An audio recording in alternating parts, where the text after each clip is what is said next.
Hey everyone, welcome to my podcast, or welcome back if you've been here before. I'm pretty happy to have you. My name is Rhonda Lavoie, and I am the host of Tough Coffee Shop Talk, and also a real estate agent here in Saskatoon, Saskatchewan. Each week, you can join me here as I review the topic of the week from my weekly collaboration held at a local coffee shop. Apparently, words are hard for me today, so bear with me. And each week, we have a different topic that touches on many aspects of our lives. The topic this week was fun in so many ways because we, as members of the collaborative, were able to kind of sit back and see our own and each other's personalities in a different light. Because you see, this week we did personality tests. We did the Myers Briggs test each before we went to the coffee shop talk. And then we just kind of talked about just so many things, what personalities are, how understanding these things will help us improve ourselves, how it'll help our relationships with each other, our relationships with our partners, and just grow together. So, yeah, I'd like to just dive right in here. Let's get to this week's topic of the week. So, personality tests. There are different types of personality tests. And a lot of people who have maybe worked in the corporate world have probably taken some sort of personality test in the last 10 years. It's become quite popular in corporates way of trying to figure out the best way to create dynamics within teams and leadership and just help each other grow. If you've done that, likely it has been a DISC personality test. You see, because the DISC test is great for workplaces and team building and leadership because it helps understand how individuals respond to problems, people, pace, rules, etc. But for today, we did the Myers-Briggs type test, which is the 16 personality types. And in that style, there's 4 areas that it looks at. And then there becomes 16 different personalities based on the combinations of those 4 areas. To give you an understanding, the different areas are E and I, so introversion versus extroversion. Introverts are energized by spending quiet time alone or with a small group. They tend to be more reserved and thoughtful, where extroverts are energized by spending time with people and in business. Sorry, spending time with people and in busy, active surroundings. They tend to be more expressive and outspoken.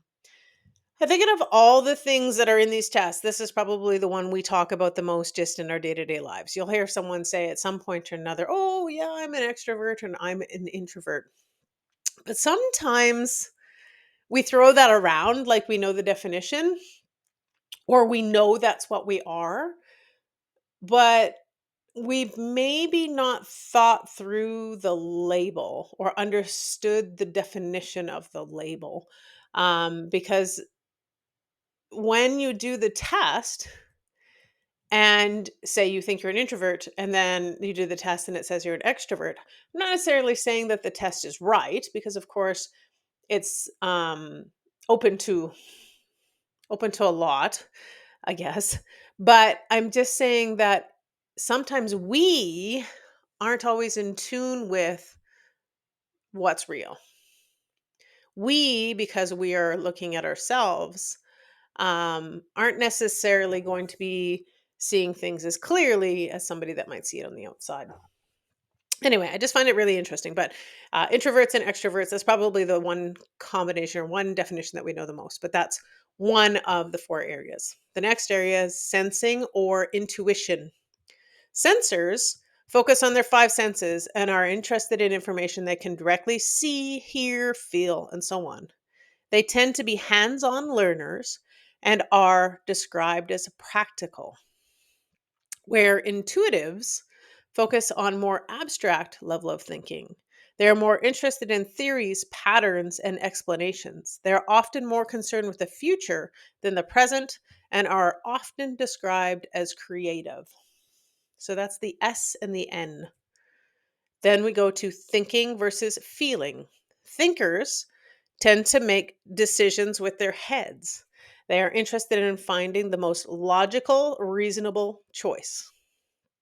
Feelers tend to make decisions with their hearts.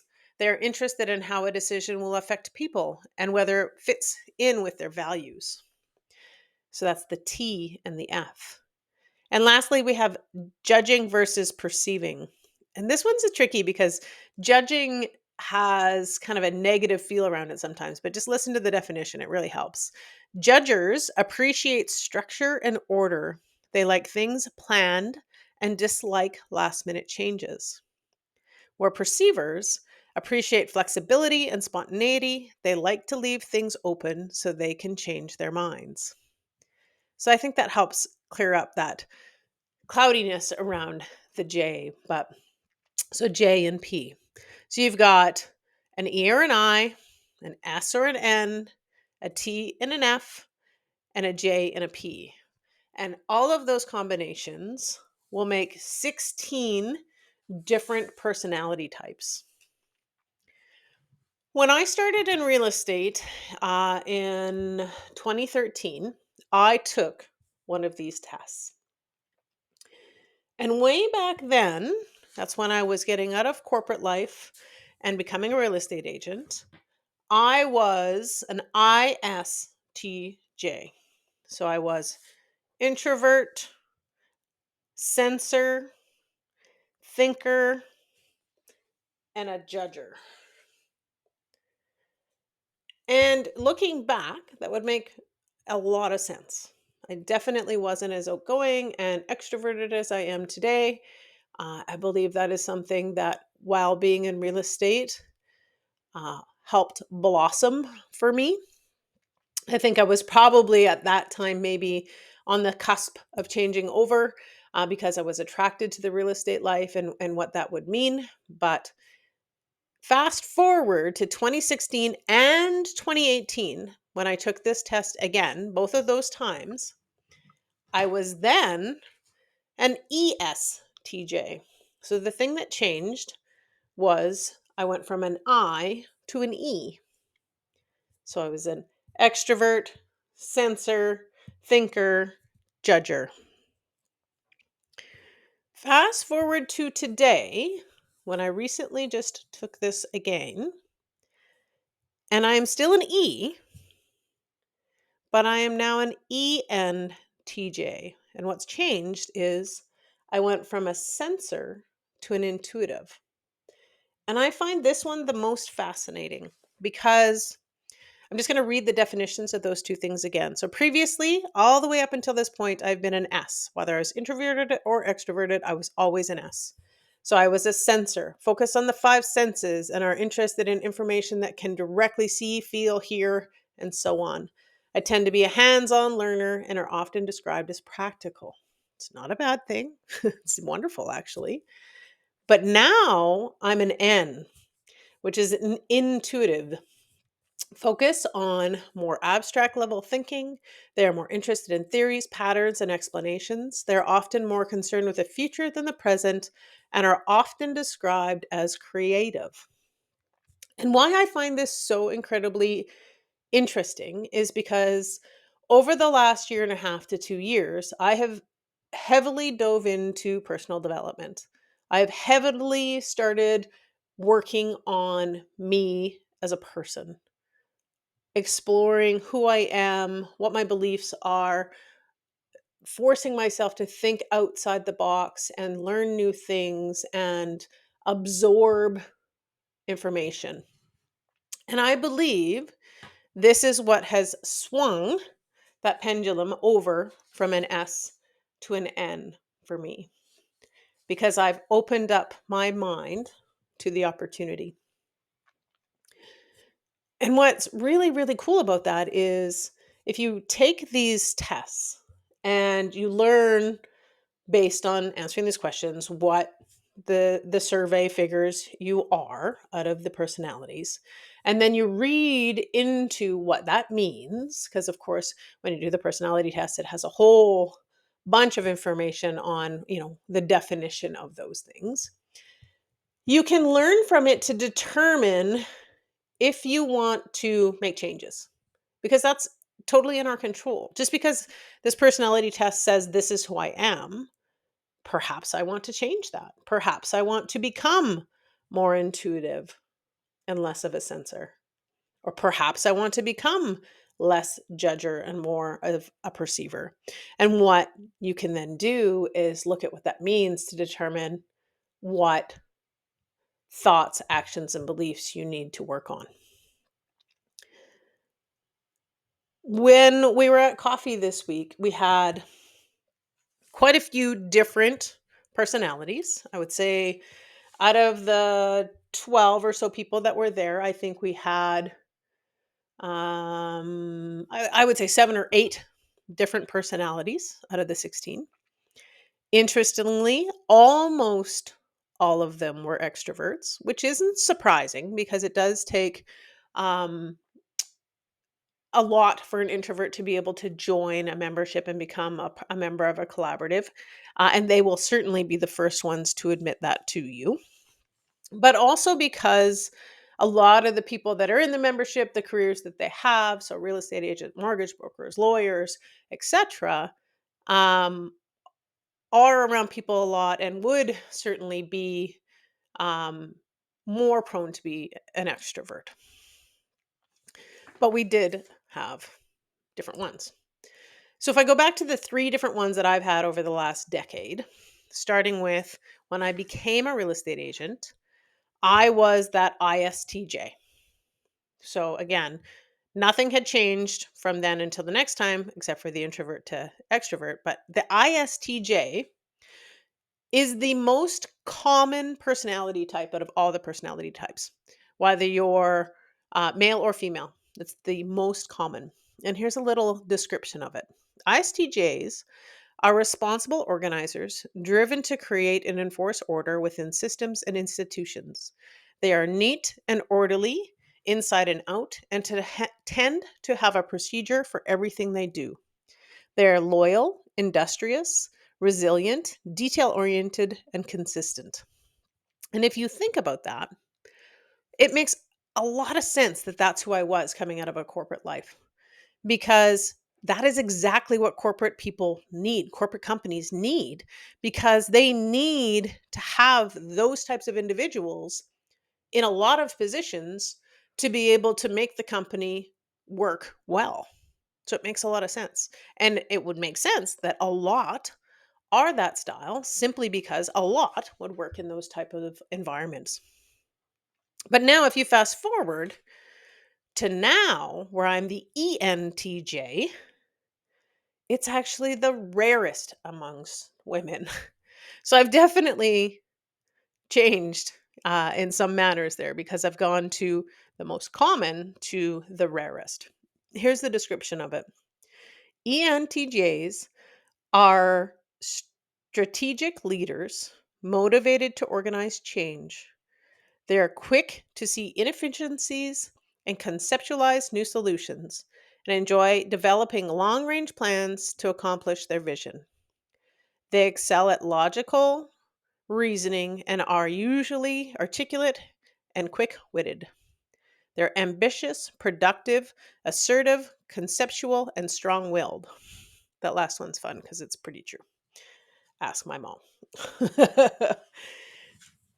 Anyway, I just find it very interesting that I've gone from one extreme to the next without really changing a lot. Because remember, the T and the J have been consistent for 10 years. The only thing that's changed is I went from an introvert to an extrovert, and I went from a sensor to an intuitive. When you do these tests, you also get kind of a chart, I guess, almost like a pie chart, where it ranges the strength of your introvert, extrovert, sensor versus um, intuitive, etc. And if you look at mine, you have this giant extrovert ball and this tiny introvert ball, which says that I'm a strong extrovert. Not surprising. The other one that I'm like that is the J. So the judger versus perceiver. I'm a strong J and a definitely weak receiver. So I'm definitely strong on the J side. If we then go to the intuitive and the sensor, and remember this is the one that changed most recently, it is somewhat even. Certainly the N is bigger than the S, but not substantially. I would say it's say a quarter smaller. So that to me says that, I'm still kind of working on that transition. But then if we go to the T, this one is interesting. So the T and the F, that's the thinker versus feeler. They're really close. My T bubble is large and my F is creeping right up on it. It's like a slow second. So that could mean that I may be on the cusp of moving over to be more of a feeler. So again, I'll read these. So thinkers tend to make decisions with their heads. They're interested in finding the most logical, reasonable choice. Where feelers tend to make decisions with their hearts. They're interested in how a decision will affect people and whether it fits in with their values. So I'm like really close on the heart side compared to the thinker side. And I would totally agree with that because there's absolutely decisions that I make with my heart, but there are other decisions that are 100% thought out and made with logic. Very interesting, in my opinion. And I really love that I have the information from the last decade because it really was insightful to me to understand just how I've grown. It was proof, honestly, of how I've grown.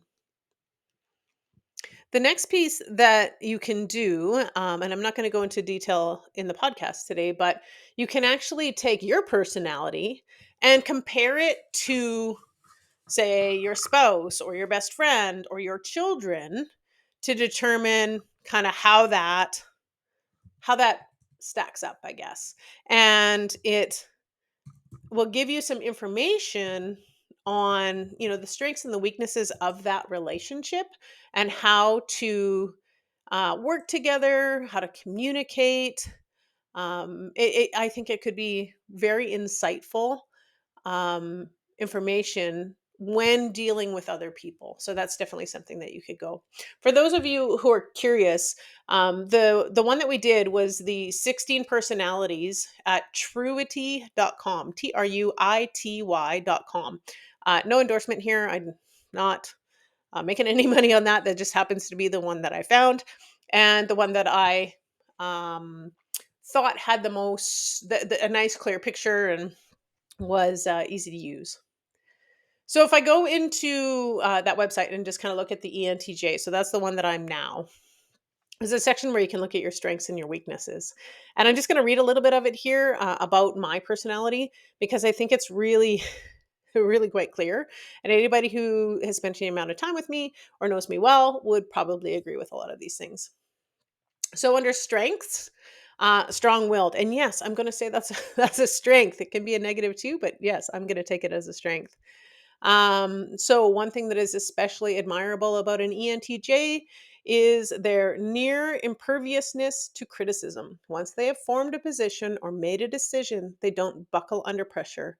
They are just that certain of the rightness of their beliefs and deft logic that brought them there. To sway ENTJs, you must either outsmart them or prove them wrong. ENTJs don't mind being criticized, don't take things personally, and are not afraid to hold the outside opinion. That's pretty true. Efficient. They're known for their sheer productivity, efficiency, focus, often being able to handle many tasks without dropping or defaulting on any of them. They have limitless energy for their work and they produce more than favorable results. They often obtain what they go after because they are not easily discouraged. Even when their plans or positions do not seem to be working or take longer than expected, they believe they cannot fail. And this one is really, really true for me. So, as an example, the Tough Coffee Shop Talk membership, so Tough Collaborative, was literally born in a week. Now, that doesn't mean that I just decided one day to start gathering people and they suddenly came. No, I was working on that already. I was creating, some great people around me and then converted it into a membership. But it was literally, hey, this should happen on Thursday. And some people talked about it. And then the next Thursday is when I announced that it was happening. So I definitely have some efficiencies there. Strategic thinking, they're sharp thinkers and remarkable problem solvers, and et cetera, et cetera. Charismatic leaders is another one of the strengths. I don't want to dive into detail on those too much because I do want to talk a little bit about the weaknesses because I think this is where we can do the most growth. So, weakness, blunt and dominant.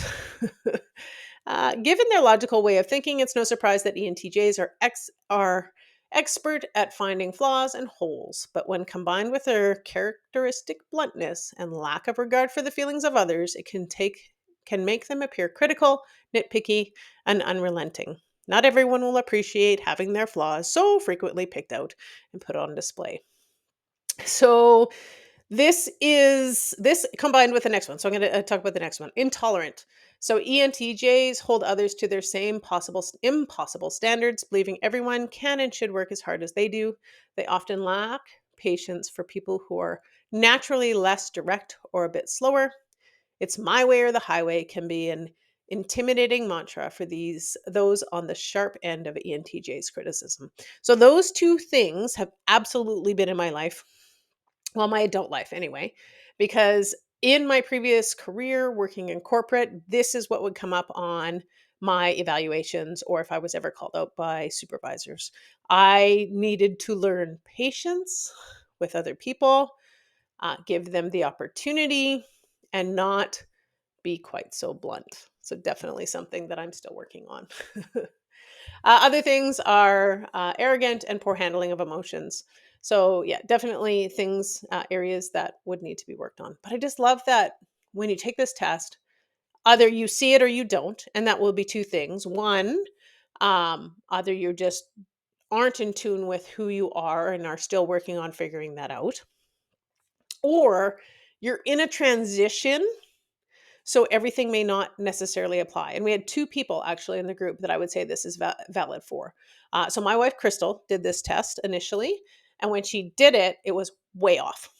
And then I said, well, maybe you should do it again and just kind of really think about who it is that you are or where you're going. Because my wife is going through a bit of a transition right now. She's really learning some things about herself and working hard at determining her destination. So she's definitely in that transition. And then one of our members, the same thing. Hers didn't quite hit it. Some of it was right on, but not all of it. And she's also going through a bit of a transition. So that's part of it. If you don't quite sit with it, don't get too worked up about it. And I will say, don't take a personality test as an end all be all definition of who you are. It's really to be used as a way to enlighten you to be able to potentially make improvements and grow. Like everything that I like to talk about at Tough Coffee Shop Talks and a lot of the information that I consume, it's about taking that one or maybe even two, if you're lucky, little nuggets of information that will help you grow and become a better person. So yeah, don't take it, word for word. Take out of it what you feel is important. So that's it. That was the personality test conversation. Obviously, there was a lot more back and forth. It was actually probably one of the most engaged conversations we've had, just because it was intriguing for us to see what each other's personalities were, just literally on paper. And then how the transition happened for me, and how others probably feel the same, that's happened for them. They just don't have that history to do so. And then how it kind of gave us some aha. Well, yeah, that makes totally sense. I'm not surprised that that person is whatever, a T, or whatever that was. So it was really cool to be able to experience that together and kind of walk with it a little bit. And as always, our collaboration is a very supportive and safe place. So everybody was comfortable opening up and talking about it, which was fantastic. Well, that concludes our episode this week. Thanks so much for being here. It really does mean a lot to me. If you haven't already, please subscribe or hit that follow button, as I'd love if you came back week to week. If you're looking for more information on the membership, check out tufinstitute.com. Or if you want more info on me and my real estate business, check out theurbanfarmhousesaskatoon.com. Looking for my socials? I'm on Instagram at rhonda_tuf and on Facebook at The Urban Farmhouse Saskatoon or Rhonda Lavoie - The Urban Farmhouse and eXp Realty. Reach out anytime. I'd love to hear from you. I really hope you have a marvelous day, and I can't wait to bring you an episode again next week.